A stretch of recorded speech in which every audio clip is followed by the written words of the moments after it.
Brace yourself for the crusade. Tattoo the Earth. Welcome back to another installment of Podioslave Tattoos the Earth podcast series covering Tattoo the Earth Festival past and present. And I just want to thank everyone. If this is your first episode of this series that you've listened to, or you've checked out all of them, thank you so much. The response has been fucking awesome. I'm Anthony. I'm joined by Tony, Nate. You guys good? You guys okay? I think this is probably one of our proudest moments with this one in particular, right?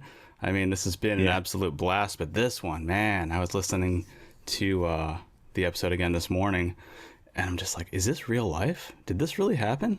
We have it documented. We have video footage, so I guess it's real. It just seems surreal, you know?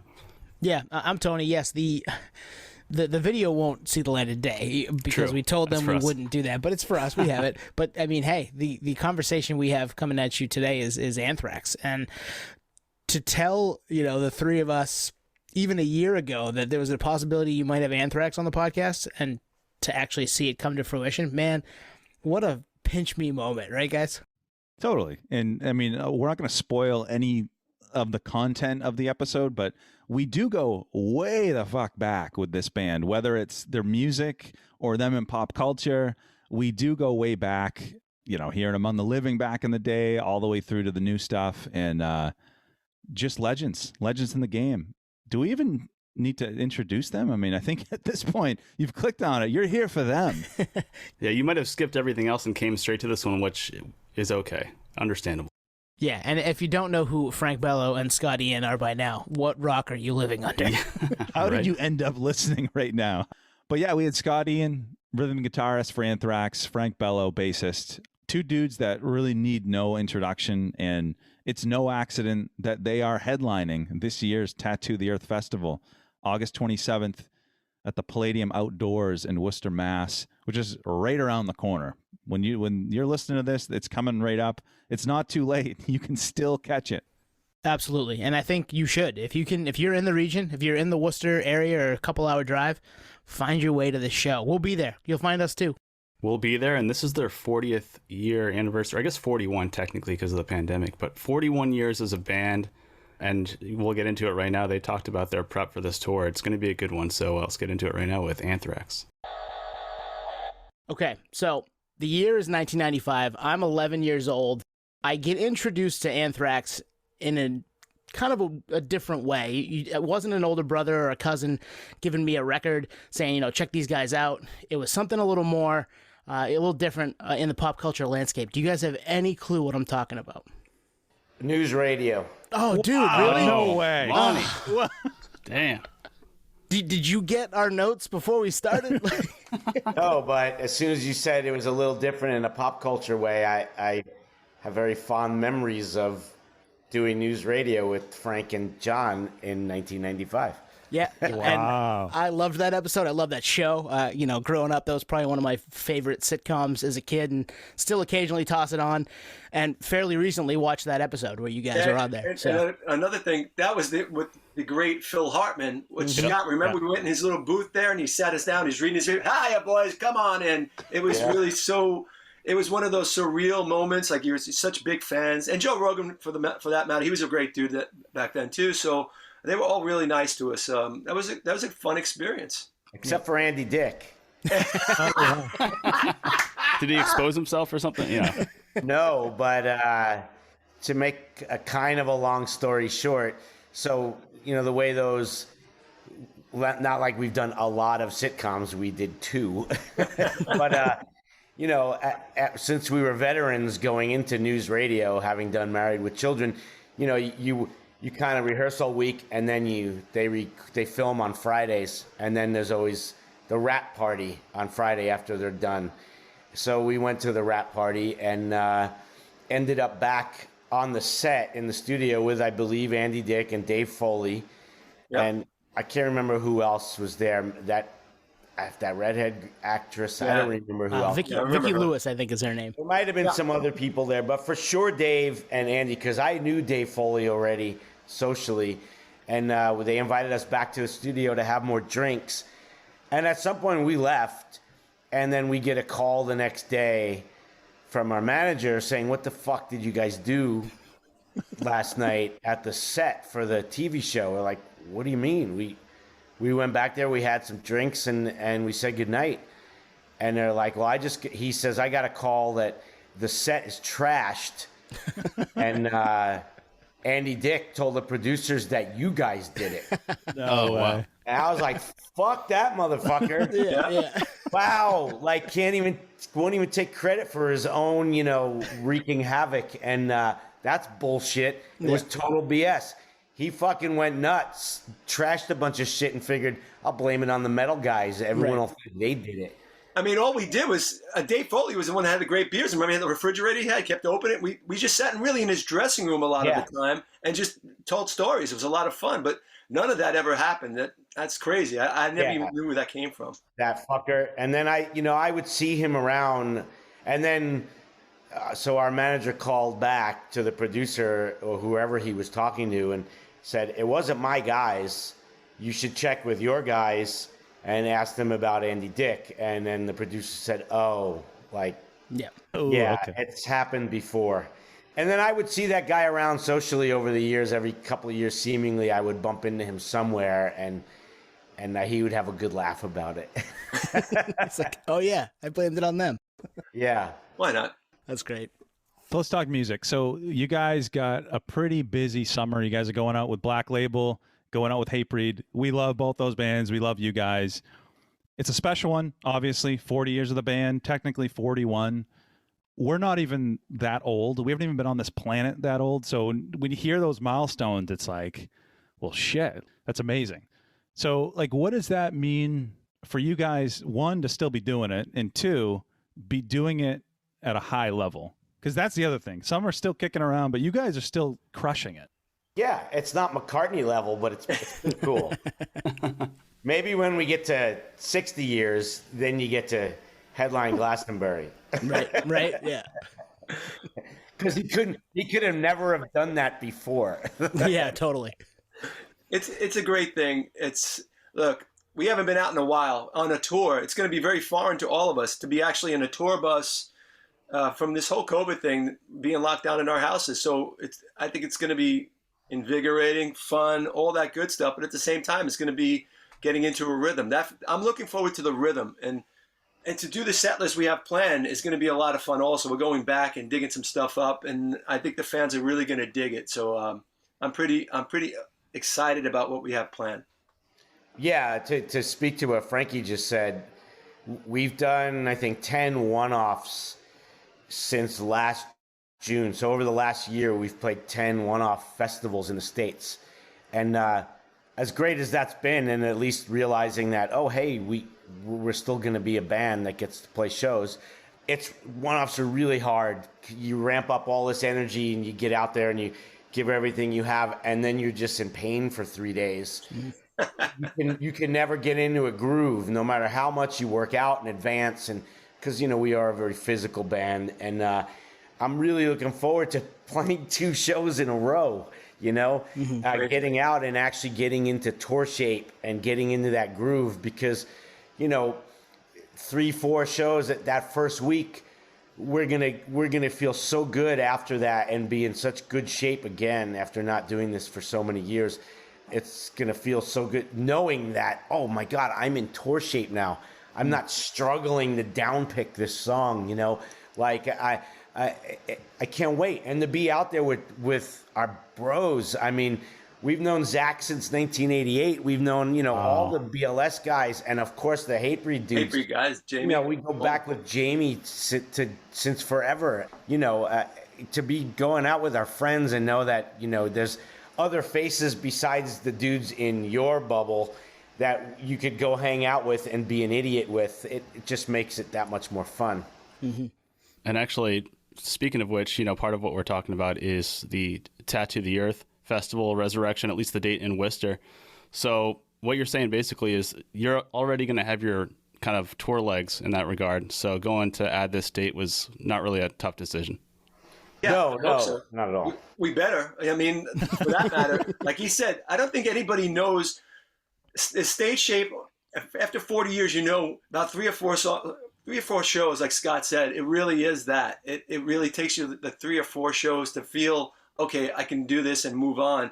And by that time, and a lot of people are excited about this show too, man. A lot of people are texting me about it. So really, they want guest list already and all that. So a lot of people are talking about this show. So I'm really excited. It's going to be outside, right? Yep. I mean, it's a lot of good stuff going on. So I think by then we'll have our shit down. Yeah, it's something really great to look forward to. You know, a lot of times you get a tour outing and you might have a lot of really killer shows that you're looking forward to play at the front of the tour, in the middle. There's nothing worse than when you have a tour and you look at it and it's like, oh, the last week that's like, you know. Mm-hmm. So the fact that we've got, you know, the Tattoo the Earth in Worcester and New York and Philly is like how we end the tour. So there's no way for us to be on automatic pilot going into the last week. Right. If anything, it's kind of like, wow, 3 of the biggest shows of the tour are right at the end. You know, we better step it up. Tattoo the Earth. We're gonna close that show after, you know, a day of bands. We have to be firing on all cylinders. Otherwise, we don't deserve to be there. You know. Mm-hmm. And it's fitting, right? Those are like the markets that you probably came up playing, like places like Worcester that are off the map a little bit. For us, no, we used to go down there all the time, but. Yeah, sure. Totally. I mean, those are always great shows too. So, you know, it gets you up. You know where you're going. You know what you're facing. It's like, all right, this is going to be. Let's focus on. It's going to come up, and we're going to be revved up. And I'm psyched about it. I really am. So that's August 27th in Worcester, outdoors in the parking lot there. I think it holds like 10K. So it's going to be pretty big. Awesome. Do you guys remember the original Tattoo the Earth from 2000? Did you ever hear about it or get stories from like Slayer, Slipknot, those guys going out? Sure. I don't have any specific stories, but I certainly remember the brand, yes. Yeah, of course. So this gets pitched to you guys. Obviously, we're going to put a couple tours together this day, get a bunch of bands. You had to probably say okay to that. Like, what were your first thoughts when you heard about it coming back? Great. Yeah, the more the merrier, you know? Exactly. Yeah. Anything that unites bands together and this music and promotes it, it's all good, man. So everything should come back and promote this music. That's what it should be. I'm happy about this. It's a great brand name. Let's do it. And it's got some bands coming out of the woodwork. You got Red Chord coming back from the dead. You got Bleeding Through, who's kind of off and on. You got Overcast, Brian Fair, friend of the pod. Like, you guys, who knows if any other band could have brought them out. Mike from Killswitch is in Overcast, right? Yes, he is. Yeah. That's awesome right there. It's going to be, I mean, there's going to be a lot of people there. There's going to be a lot of people backstage. We're hoping to be there too, so maybe we'll see you guys. Yeah, it's it's wild that it's back, and it's also going to be, you know, the tattoo stuff too. And there's going to be body art and all that on the premises that day. So to make it even bigger, even fuller, you get some stuff to do outside of the music. Yeah, it'd be a great vibe. I mean, that's the atmosphere will be on fire, and that's important. Just have a good time. Different aspects of it, show and outside stuff. That's great. It's good for everybody, especially for what people have gone through. It's time to get out and have a good time. So it's exactly what we need. Mm-hmm. Yep. So, like you said, bringing back all these bands together and having it be one big metal festival for a day, it kind of lends itself. There hasn't been one like this for a handful of years. So you guys are kind of bringing it back, which is really cool. That must be something that excites you guys. Yeah, I mean, you tell me if I'm wrong, but, you know, is this the first show like this, certainly in a big outdoor thing in Worcester, probably in a long time, I would have to imagine, right? So, yeah, for sure.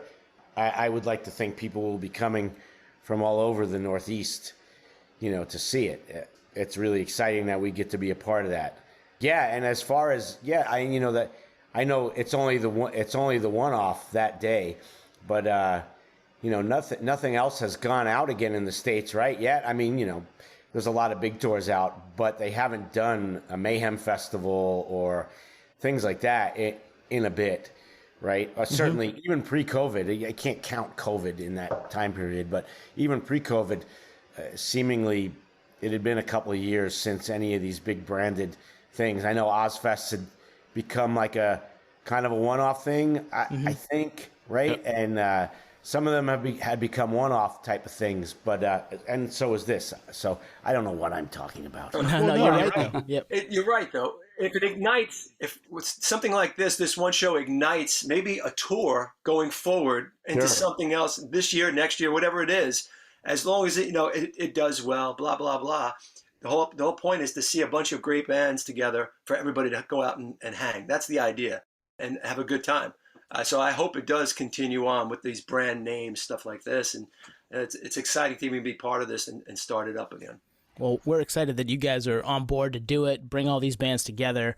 You're already going out with a stacked lineup, and then to pull in another stacked lineup and then add other people on a second stage. Like it's going to be pretty fucking badass. Right on.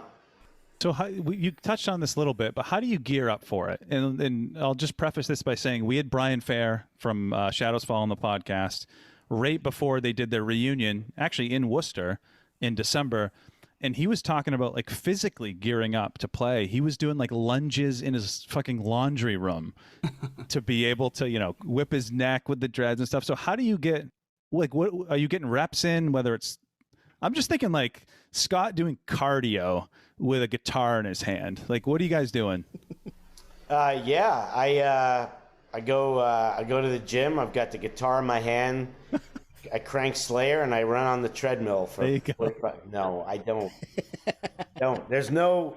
Maybe that would be a way to properly prepare, but headbanging is such a specific thing, and even if you just headbang along the music in your house, let's say, you're never going to reach the actual level. At least I don't. No. Of what it's like actually physically being on stage. So no matter what prep I do working, because I do work out and boxing, cardio, whatever, hiking, I get my wind up, and that's certainly the most important thing, because if you're up there huffing and puffing with your hands on your knees, it's not really such a good look. Right. In a band that's been around for 41 years. Hold on. Okay.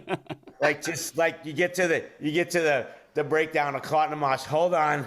Give me a second, guys. 5-second break. Good. I'll be good. War dance. Hold on. Is this the encore? What is this? Is this the get the air for war dance? Coughing shit up. So I always make sure I've got my wind. That's the one thing I can prepare for, and know that I'm going to get up there and I'm not going to be sucking air. So the headbanging, that's been since day one. It's just something that the body is not meant to actually do. So it's going to make you pay for it every time. Yeah. First 3 shows, 4 shows hurts, in anticipation for this tour. Because I don't want to be the guy huffing, I joined this damn spin class. There you go. Let me tell you, man. I never thought I would join a spin class. I'm usually a yoga guy. I do my cardio at home and the bike and at home. Blah blah blah. No, it's not going to be right. I joined this damn spin. They're kicking the shit out of me. They're kicking the shit out of me when I say that. The teacher's like, no, more. I'm like, what are you yelling at? I'm just, come on, I'm dying. I'm going nuts. I can only do 2 or 3 days a week, and she'll kill me. But and I'll do my own stuff at home. So there's only so much, but there's nothing like stage shape. Nothing like what Scott said. There's nothing like it. So it'll come. Next will hurt the first few shows. We're going to be walking like this. How you doing? All right. Icing shit down. Yep. That's what happens for the first couple until you get into a rhythm. It's great to hear that. I mean, I think anyone that's listening, fans, can appreciate that, because you're getting your money's worth. And when you think about it, it's not metal adjacent, but I think Mick Jagger kind of set the bar in terms of stage shape, right? The guy's 78, I think. If he can do it, if Mick can do, that's an inspiration. If he can do it, man, everybody should be able to do it. That's amazing just to see that, what he does. Yeah. It shows that it's a pricey ticket, but you get you get your money's worth. Yeah. Another thing that's money's worth for the fans is the set list. You guys are coming on 41 years. So how does that go down? How do you guys pick the set list? Is it, speaking of rehearsal and getting in shape, are you just running through your whole catalog and picking the best? We are actually rehearsing for this tour, which is the first for Anthrax in. I mean, we never. We've done 10 one-offs over the last year, and we haven't rehearsed even the first one back last June, after not having played in over 2 years. Over 2 years. We just kind of got in the dressing room, and Charlie was tapping on his pads, and we had guitars, and we just kind of ran through anything we thought maybe was questionable. But yeah, for this run coming up, because we are actually bringing out more production than we've ever brought out in a long time. So it's necessary, not only just for us playing some songs that we haven't played in a long time and getting them tight, but also for the crew, because there's a lot of production shit going on that we actually need to spend the time, like 3 days rehearsal, which for us is kind of like, what the fuck? Like, yeah, we want to condense that, but we can't. There's nothing more boring than rehearsal. So, but yeah, we're actually going to hold our feet to the fire and go do it and make sure everything comes together properly before we get on stage in Phoenix on July 26th, which is the first show. So, yeah, and there are going to be some. There's some stuff we played on the live stream that we did, which of course that was the live stream, but it's not out there doing it every night. And we tried to look. I don't know. I think that festival show is probably the same set we're doing. It's a 70-minute set with us and Black Label, and we tried to cover all the bases. And that's as much as I'm going to spoil. It's fair. It's fair. But it's good. I love that you said you guys practice, because like fans, we look at you guys as like superhuman. You just record an album, go out on stage, but there's this prep for it. And so are you guys physically in different locations? Like for the pandemic, could you? Yeah. So this is probably, makes sense, coming out of the pandemic that you actually have to practice. No, we didn't rehearse. I don't think we've rehearsed for a tour. I can't tell you when's the last time we actually properly rehearsed. So you are superhuman. You are superhuman. Yeah. And that's, I know most bands do rehearse before they go out. Certainly really big bands that have a lot of production, they have to, because there's so many cues and things that need to happen. But yeah, this is a rarity for us, and I'm actually really looking forward to it, because it's something that we don't do. And for me personally, these days, I need the rehearsal and I need the warm-up physically to be able to play the songs the way they need to be played correctly. So now at least I know going into Phoenix, it wasn't just me in the dressing room for 40 minutes going over stuff. I'll already have a couple of rehearsals under my belt, and I think my hands will be actually much more prepared to play Clot in the Mosh the way it needs to be played, and I'm not cheating. Yeah, and the specific lighting cues, stuff where we have to be on a stage for specific area, for specific parts for the songs. I mean, we really usually don't do that. And for this, we're stepping it up. And I'm happy to say, I'm actually excited like Scott is, because I think the whole vibe of the show is going to be different for everybody. The energy is going to be there, but the look of the show is going to be really cool. Yeah. So I'm just going to read between the lines, and you can no comment me all you want. It sounds like with the beefed up production, it's going to be pretty badass, and people should go get their tickets. Yeah, absolutely. Yeah, that's the point. That's the point. That's why we're saying all these enticing things to come out and buy tickets. There's a lot of stuff here. They're rehearsing for the first time in forever. We're rehearsing for you guys. It's like shaving before a date. You know what I mean? Taking a shower before going out to meet your friends. Yeah, we're actually getting our shit together for this tour. I love it. It should be good. It should be. I'm excited. Look, it's not even a month away, and it's coming, and I'm really stoked on it. Just the song list we have, the show, and just being back, man. Just being back is going to be great. I think someone mentioned it before about a stacked lineup, and even if this show was Hatebreed, Black Label, and Anthrax in Worcester, if it was just that, for me, you've got what a fucking night that is already. Yep. It's a fucking night of 1,000 riffs. I mean, how many times are you going to fucking bang your head and throw your body around already just with that?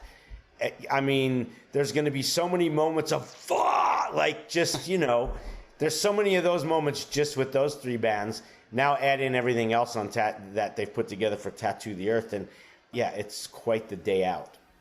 So to kind of bring us home here, did 30-year-old Scott and Frank, when you guys were filming News Radio, did you think you'd be here in 2022 still fucking kicking it? Well, since I'm 32 now, I don't know how that works. That's fair. Well, we all, certainly after doing News Radio and Married with Children, just in the we did those two. Married with Children was 92, News Radio was 95. And, we all really knew we were in the wrong line of work, having done those sitcoms, because they get paid truckloads of money for a lot less physical effort. Right. No headbanging on set. Unless you're Andy Dick, who's fucking upstage. Fucking upset. So we all tried to get on sitcoms, but that failed. So, we figured we needed to stick with metal. We needed to stick with Anthrax. No one was looking for me to be in a sitcom. So I can't say I specifically ever thought as far as 2022. But, I will say, even from way earlier on, I mean, in the 80s, I think there was definitely a feeling of, after Among the Living, and no pun intended, we tattooed the earth with our sound in that moment in time. It really, there was a feeling that we were able to write our own ticket in a lot of ways after that record and that touring cycle, and the connection we made with people all over the world. I think, I know I felt like, we'll be able to do this as long as we want to do it, as long as it's something that remains fun for us to do. Because if we're having fun doing it and our connection to it is based out of that, then I think everybody else around the world is going to connect to it for the same reason. And that hasn't changed. That's never changed.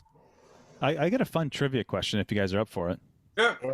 When Beavis and Butthead reviewed your video for High Pro Glow, what was their, the punchline that they said about that song? Oh, fuck. There was something about, the only thing I remember was because in that video there's the stock footage of bombs dropping, like military footage, and one of them said something about me being in the Army because of my shaved head or something. They did say that. Yeah, they did say that. I don't remember any punchlines. No, they said it should be the national anthem, and I agree. Nice. I love that song. I love that song too. It's a fun, great song to play, and one of the good ones. All right, so Anthrax on tour with Black Label Society and Hatebreed, and then coming to the Tattoo the Earth festival day one-off in Worcester as well, late August. But go get your tickets if they're coming to a city near you. I mean, even if you're going to drive a couple hours, it's going to be worth it. Thank you guys for checking in with us tonight, and we really appreciate chatting with you. Thanks for having us, guys. Yeah, thank you so much for having us. And see you soon. Can't wait to get out there. Let's do this. And there you have it, our conversation with Frank Bello and Scott Ian of the mighty 41-year-old Anthrax, which is kind of wild too. Man, again, I know I keep saying this, but if you had told me, even 10-year-old me, who used to watch news radio pretty regularly, that I'd be able to have that conversation with those two guys and have Scott Ian guess it. Right, and that's the thing. He nailed it. He did.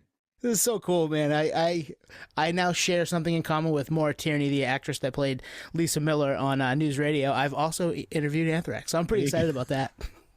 But you knew more about him than she did. Yeah, that's true. We definitely we do our homework here at the Podioslave podcast. Yeah, that was the ultimate air pressure equalizer. We all felt comfortable almost immediately after that story because he just went on, and the whole Andy Dick element. I mean, classic. That's headline material. Totally. And you know what? That's the shit I geek out about because you almost had to be there. Yeah. You know what I mean? You had to see that back in the day, and it's kind of a deep cut for them. I bet hardcore Anthrax fans don't know about that. So now they're going to go back. So YouTube views for that episode are going to be through the roof. Absolutely. Yeah, go watch that News Radio episode. I don't know the number off the top of my head. I'm sorry. But yeah, that conversation got me pretty freaking stoked for this show. I personally, I've never seen Anthrax. I don't know how it hasn't happened. I've never seen them. For all the fests I've been to, all the metal fests over the last 20 years, never seen them. And, with that catalog, it just makes you wonder what they're going to play.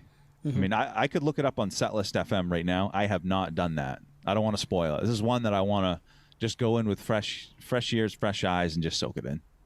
Yeah, and they're going to have some surprises for us at Tattoo the Earth that I think they probably haven't played elsewhere too.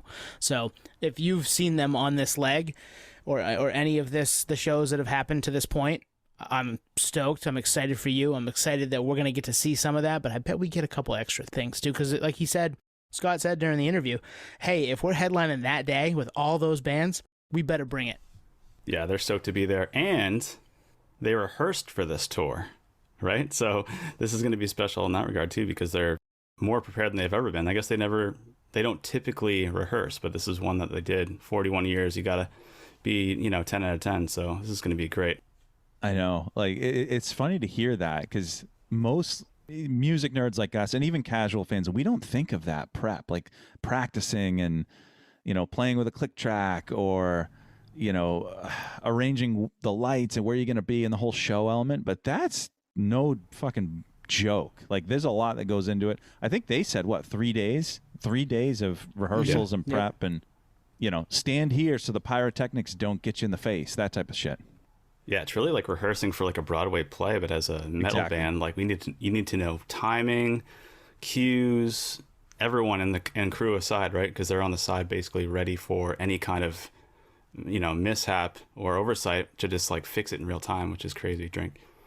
Yeah, no, they. I'm sure that they've got a lot of things up their sleeve, and they've already shown some of those things up their sleeve on this tour. So we talked to them before they went out, obviously. Now they've been out for a few weeks, and yeah, man, what a cool moment. So happy that we were able to do this, and to be able to put together this entire kind of retrospective on Tattoo the Earth and the resurrection of it.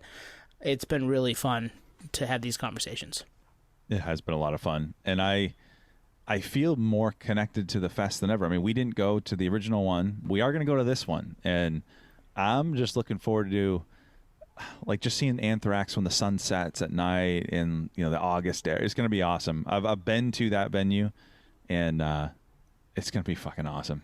It really is. It's going to be like a nerd closing ceremony at the Olympics. Like, oh, we finally made it. Yeah, after all this work, I am excited for the closing ceremonies. Not going to lie. It's been a blast to do, but man, I'm ready to let loose and have some fun at that show. Thank you, everybody who has checked this out and checked out past episodes. And hey, there's a bunch of stuff back there, so go check it out. It's not all Tattoo the Earth. We've had fun with a bunch of different artists and people around the music industry, and just the three of us, too. Some OG eps back there that I'm sure you'll like. But yeah, hey, we appreciate anybody who has clicked on any episode, so thank you for doing it with this one. And more in the can, right? We have things brewing behind the scenes. Even with this, simultaneously, we're kind of proactively recording for post Tattoo the Earth. So there's a lot going on behind the scenes here too. Yeah, I think we got 2 or 3 interviews already recorded. So there's a backlog here, and we're excited to get it out to the world. So with that, thanks for checking us out. We'll see you next week. Cheers, nerds. Peace, potheads. Thank you for listening to Podioslave. We are at Podioslave on Twitter, Instagram, TikTok, all of the places that you can find us on social media. Facebook, Podioslave Podcast. YouTube, Podioslave Podcast there. Email us at podioslavepodcast@gmail.com. And hey, if you want to become a supporter, click on the link at the bottom of the episode and give us $1, give us $5. It keeps the lights on, keeps us going. We really appreciate that stuff. Thank you.